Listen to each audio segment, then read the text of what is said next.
Hey, I'm Lance Dutson, and welcome to episode 5 of the Advanced Team. We've got our usual panel here today, and we've got a nice little swath of disparate issues that we're going to hopefully get to the bottom of here. First, let's introduce this week's Advanced Team: Ben Gilman, Ben Grant, Lizzy Reinholt, and Steve Robinson. We're going to start off today with kind of a doozy. We're going to jump off the budget issue for a minute and talk about another very bold proposal. That is what I'll predict people will call this, from Governor LePage.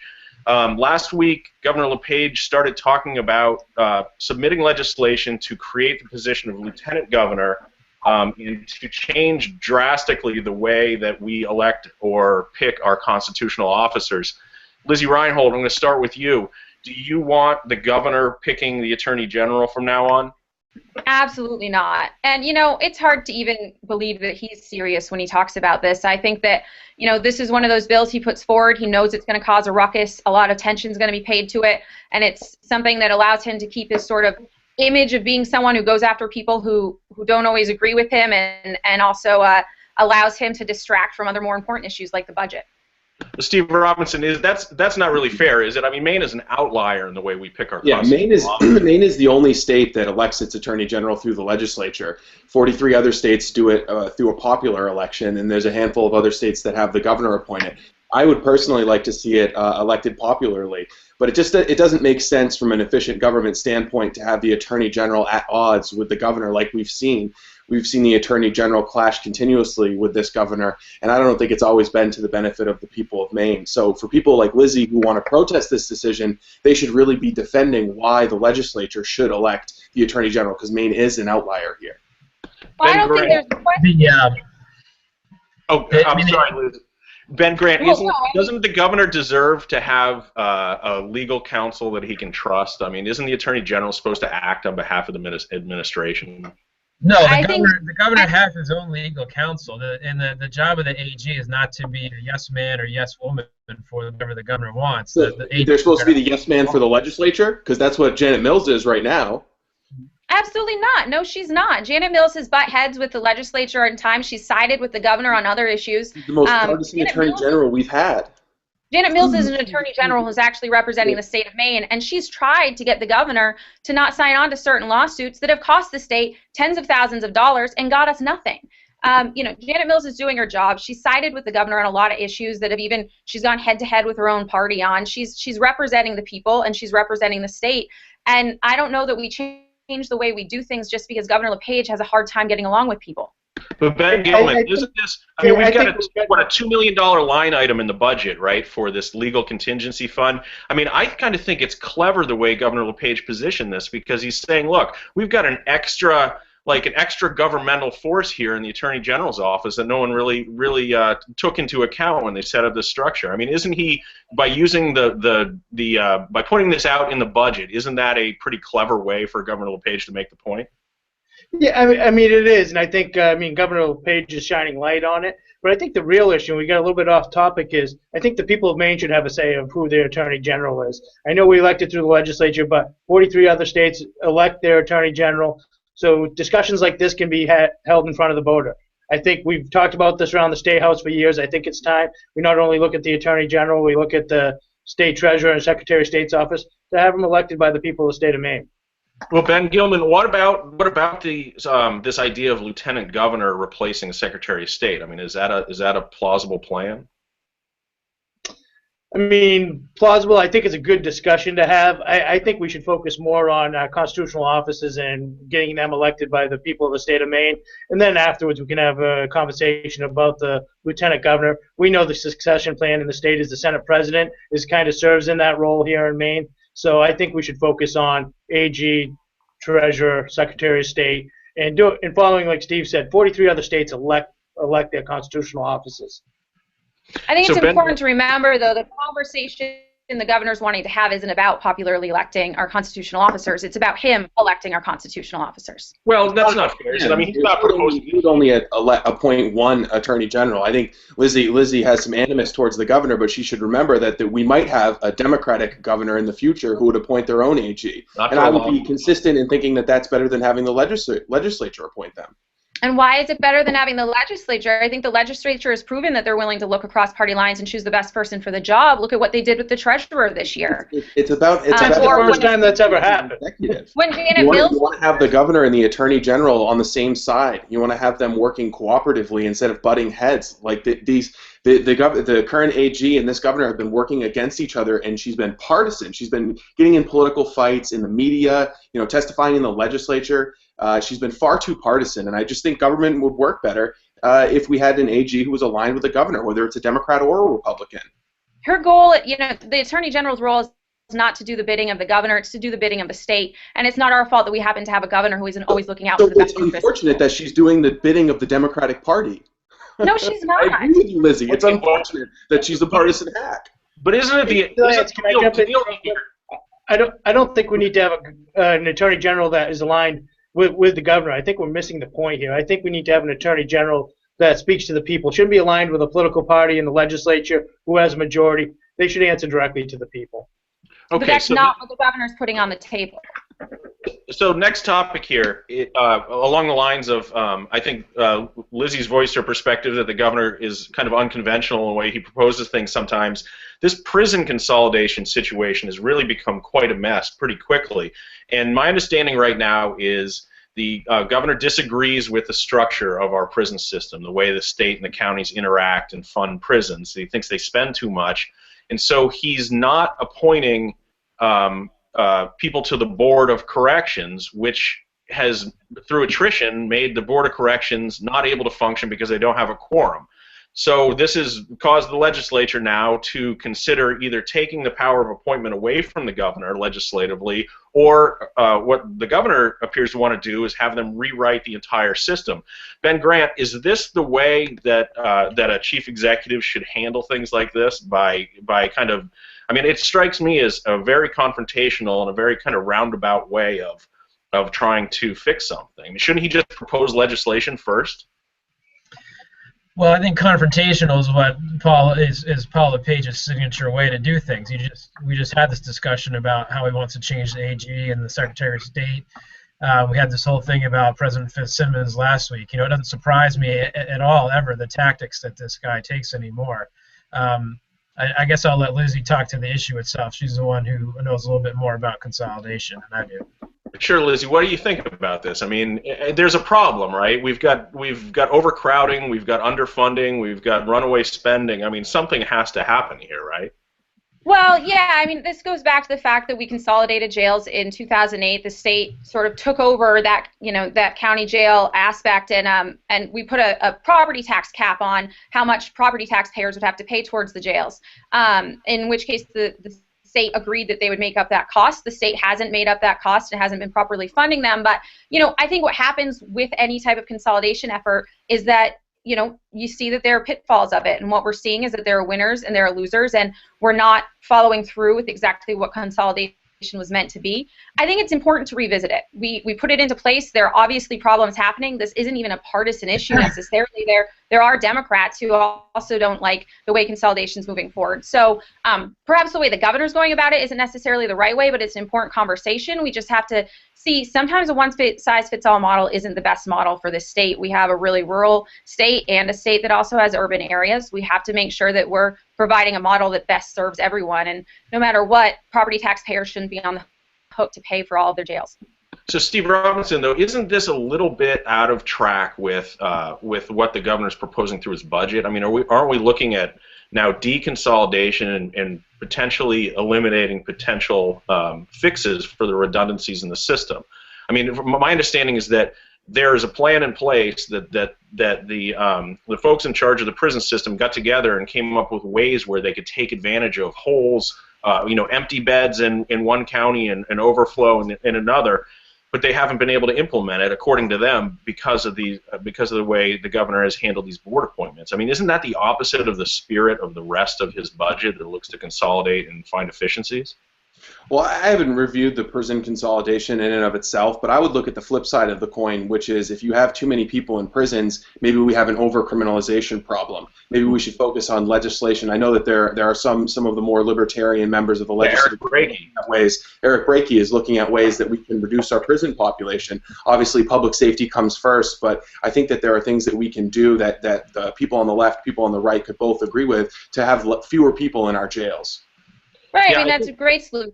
If we can't make government work, can't make our jails work, we should just let people go free who might be dangerous to society. Great idea. Well, that's John Martin, I read in the paper today, is suggesting that the Aroostook County Jail just start spilling people on the street as a way to solve the problem. I mean, is John Martin now becoming the Democrats' version of Paul LePage on this issue?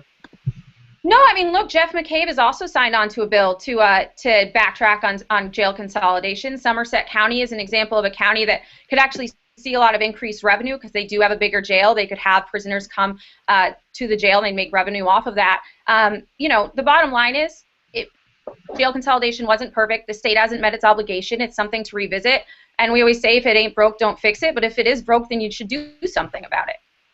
Right, and so it sounds like that's what the governor's doing. I mean, I think he's using his leverage in an area where maybe he didn't have all the similar to the community college system. Sounds like Lizzy is saying that we're still cleaning up after Baldacci's mistakes. I'm surprised she threw him under the bus like that. No, I mean, look, jail consolidation was something Democrats and Republicans all got behind.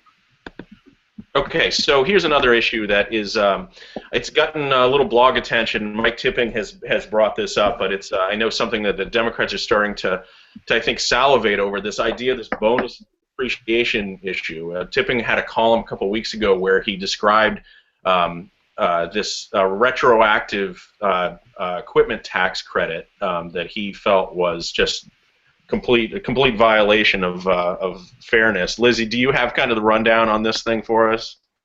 Well, I mean, basically what it does is it's a bonus depreciation, basically corporate giveaway.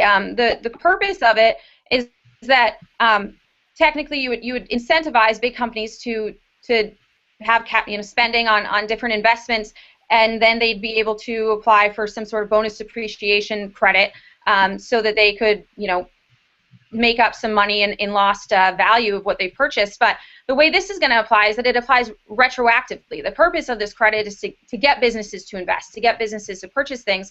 Instead, this is going to apply retroactively on purchases businesses already made and only benefiting companies who have already spent money in 2014. So, all it turns into is a big multi-million-dollar corporate handout when we're talking about eliminating revenue sharing and upping the property tax. It doesn't make sense to have these corporate giveaways when we're trying to pass the buck on to property taxpayers. It's something we can't afford, and it doesn't really make any sense considering these folks have already made these purchases. It doesn't incentivize them to make them.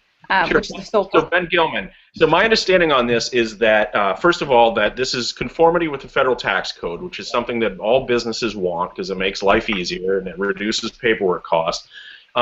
And that the federal government failed to act to deal with this in 2014, and the businesses up here thought this was going to happen. So isn't a move like this, where Lizzy talks about corporate giveaways, but aren't we trying to make Maine a more business-friendly state? And isn't this kind of initiative from the governor the important kind of stuff that he said, that he campaigned on, and the Republicans have been talking about for years? Absolutely. I mean, this comes down to conformity with the federal tax code. And I love how this is always couched in corporate welfare and, money to businesses. When you look at who this really impacts and the businesses across the state of Maine, these are the people that are, active in the communities, that are supporting local Little League teams. This isn't corporate welfare. This is conforming to the federal tax code to level the playing field for Maine businesses. I mean, it's that simple, and these are the types of things that we're happy to see Governor LePage work on. But it's always couched in these kind of caustic terms of, bad big business, when the fact is these are the people that are employing Mainers across the state, the ones that are active in our community, and it applies across the board to small businesses across Maine, which make up 79% of our businesses. So to me, this is a no-brainer.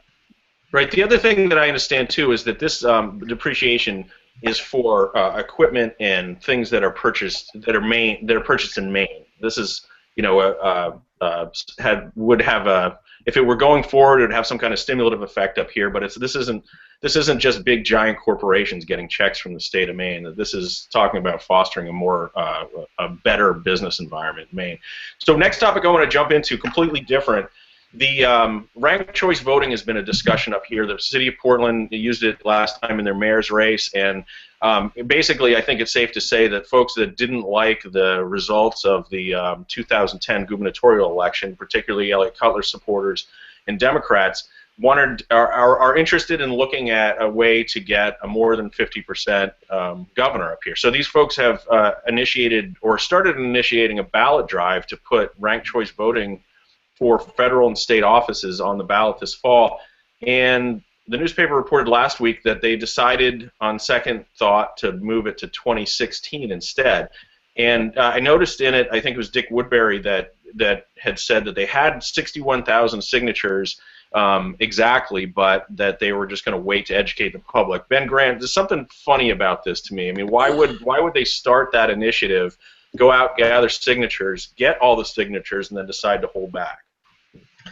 Well, I think it was hastily put together in the sort of the campaign. They decided to turn their focus to this effort. To me, this is another solution looking for a problem. You know, I really object, in the same way I object to the AG shifting that the governor wants to do. I just don't like changing the rules after you don't get your way in a particular election. I think we need to focus on how we as a party do better and how we can win a majority of the vote, and not try to change the rules because we don't think we can get there. I don't feel like we need to give up like that. I also feel like there's other more elegant ways, simpler ways, if people really want to have a majority governor, to do that. You have a more traditional runoff type system. That would be something I would be more interested in supporting. Steve Robinson, what do you think about ranked choice voting? I mean, I agree with Ben. I don't think there's any problem other than the cost of a runoff election. They do it in other states. But I mean, this ranked choice system sounds... I mean, from what I've seen, how they use it in other places, it just seems ridiculous. What are your thoughts on it? I mean, I guess I'm going to have to agree with Ben Grant here, except for all the runoff provision. I think the runoff would be expensive, but I'm fine with governors being elected with a plurality. I mean, you notice there was nobody crying about changing our election system when Angus King and John Baldacci were elected with pluralities. Right. I mean, it's just something that you have in a democratic system, and if it's working, don't try and fix it. I mean, I think this is something that they're going to have difficulty getting the signatures for and getting this to pass on the ballot, because it's just not an issue that will get people very excited.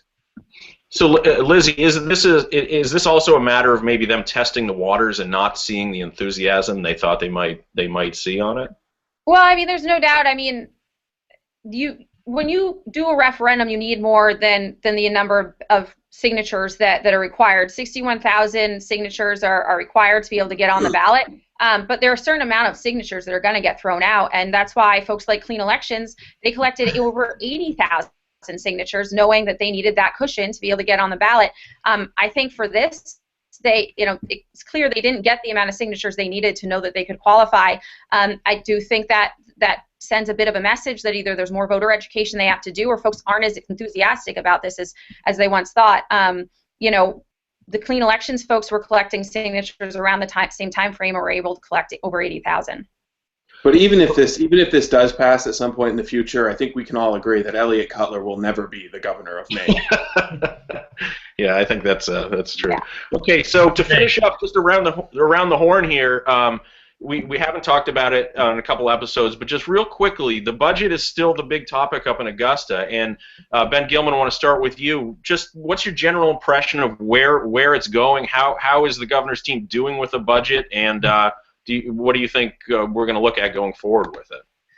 I mean, right now, I think his team's doing a good job. You haven't heard a lot of pushback on his budget, really, inside the State House or outside the State House. So I think now the budget's in the hand of the Appropriations Committee, and they're going to kind of roll up their sleeves and do their thing for the next couple months. Be curious if they make any major changes there. But right now, I think they're doing a good job. The governor himself is out there selling it. I think he's the person that needs to be selling it, and I think you'll see him out there a lot more. But right now, I think I haven't seen a lot of opposition or pushback on one side or the other, or reactions to it. So I think his team's doing a good job. Ben Grant, is that how you see it? You think the governor's selling this thing well right now? Well, I think that's only half the story. To me, it's the old dog that didn't bark right now. Yes, there's not a lot of opposition, but nor are there a lot of people coming out to embrace this.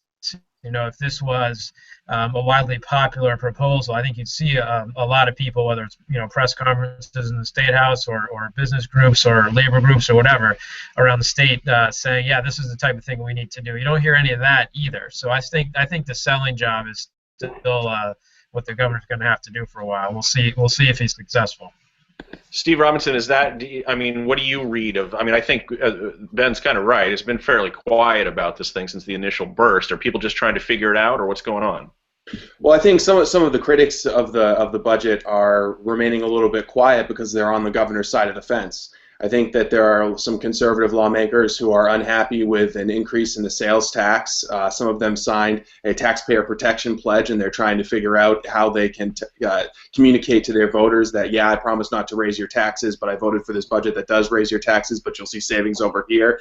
So I think that Governor LePage has a selling job to do to his own party. I think something for people to keep their eyes out for will be the Maine Heritage Policy Center coming out with their report. It's a reform group now. Matt Gagne has done a really good job leading it into the new year. I think that they're going to come out with a report, and that will be an indication of where conservative lawmakers are going to go, because they're looking to take their lead from the conservative think tank as to whether they can just go nuclear on this and oppose it, or whether it's actually something that they can get behind. Yeah, Steve, that's a good point. I actually went to the MHPC's luncheon last week where the governor's team was there, and there was a lot of upset people in that room. I mean, upset maybe is the wrong word. People had a lot of questions in the room, and I think you're right. That's going to be a big bellwether. But Lizzy, I've got to say, I opened up my Maine Sunday Telegram this weekend, and I saw this story about the budget, and I thought, Donald Sussman is endorsing Paul LePage's budget. So between Mike Cuzzy, the Democrat columnist, Greg Kesich, who has editorialized positively about it, and now the straight news people saying definitively, LePage plan puts more money in your pocket. What is going on? I thought this was a war on rural Maine. Twilight Zone. I know, right? Well, you have to remember that type of analysis, and this is what the governor's going to rest his entire argument for his budget on, is that analysis doesn't include the property taxes. And what we're seeing is a shift to the property taxes, and he's just passing the buck on to municipalities, rural Mainers. They include property tax on here. Right on this back page. I couldn't believe it. I read this story like 10 times. I couldn't believe that the Portland Press Herald, this is the best endorsement that this governor's budget has gotten since it came out. Well, heck, I guess you guys can stop complaining about the Portland Press Herald being biased, right? At the end of the day, though, I think we're still trying to find a lot about this budget. I know that a lot of folks are still digesting it. No matter what, as far as I'm concerned, I would much rather see a focus on relieving property tax burden on folks rather than an income tax burden. I think that's where attention should be focused. As far as I'm concerned, there are people coming out against this, but this is a really complicated budget. I know that one of the problems is the impact it's going to have down the line in years to come regarding revenue. So I think folks are organizing, they're reflecting, they're trying to figure out the best way to go about approaching this, because there are a lot of moving parts to it. All right, well, thank you, everybody, for joining us again this week. Thanks to everybody for watching. Our advanced team this week was Ben Gilman, Ben Grant, Lizzy Reinholt, Steve Robinson. I'm Lance Dutson for the advanced team. Thanks for watching. We'll see you next time.